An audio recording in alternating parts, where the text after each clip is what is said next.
এদিকে কলকাতা পুরসভার ওয়ার্ড সংখ্যা 144 থেকে বেড়ে হচ্ছে 200। একটি ওয়ার্ডের ভোটার সংখ্যা হবে 16 থেকে 18,000 এবং এই কারণে ইতিমধ্যেই দুটি কমিটি গড়ে দেওয়া হয়েছে। এই বিষয় নিয়ে আরো বিস্তারিত আমাদের জানাবেন প্রতিনিধি অর্ণব মুখোপাধ্যায় আমাদের সঙ্গে রয়েছেন।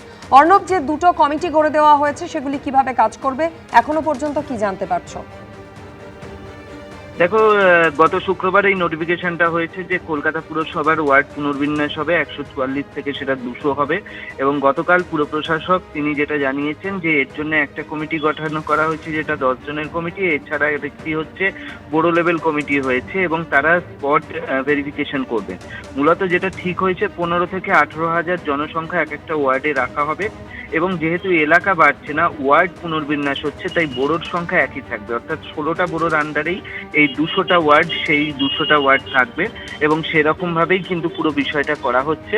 এবং তার জন্যে ইতিমধ্যে স্পট ভেরিফিকেশন যেটা হচ্ছে সেই কাজগুলো শুরু হবে। নভেম্বর মাসে ইলেকশন, এর আগে মুখ্যমন্ত্রী শুভেন্দু অধিকারী তিনি জানিয়ে দিয়েছিলেন যে এই পুনর্বিন্যাস হবে এবং পুনর্বিন্যাসের পরেই কিন্তু ইলেকশন হবে এবং সেই কারণেই এই পুনর্বিন্যাসের কাজ এই মুহূর্তে শুরু করা হচ্ছে।